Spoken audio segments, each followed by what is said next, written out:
சூதாட்டத்தில் நாட்டை இழந்த பாண்டவர்கள் திரௌபதியுடன் காட்டிற்கு சென்றனர். அவர்களுடன் அந்தணர் சிலரும் அவர்களது பத்தினிகளும் அவர்களுடன் சென்றனர். அன்று இரவு கங்கை கரையில் அருகே ஒரு ஆலமரத்தடியில் தங்கினர்.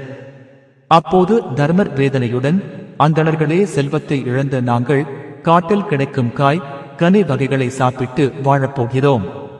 ஆனால் விலங்குகளும் அரக்கர்களும் வாழும் வனப்பகுதியில் உங்களால் வாழ முடியாது.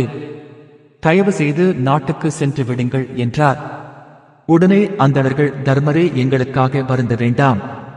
உங்களுக்கு பாரமாக இருக்க மாட்டோம். உங்களின் நன்மைக்காக ஜெபம் தவம் செய்வோம். தேவையான உணவை நாங்களே தேடிக்கொள்வோம். மனதிற்கு இனிமை தரும் நல்ல விஷயங்களையும் கதைகளையும் பேசி பொழுதை நல்ல முறையில் உங்களுடனே கழிப்போம் என்றனர். அவர்களின் அன்பை கண்டு மனம் மகிழ்ந்தார் தர்மபுத்திரர்.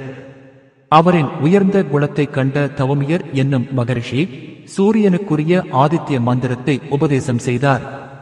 கழுத்தளவு நீரில் நின்றபடி சூரிய பாகவனை பார்த்து தர்மர் அந்த மந்திரத்தை ஜெபிக்க சூரியன் நேரில் தோன்றினார். அவர் கேட்டதை தந்தருளினார்.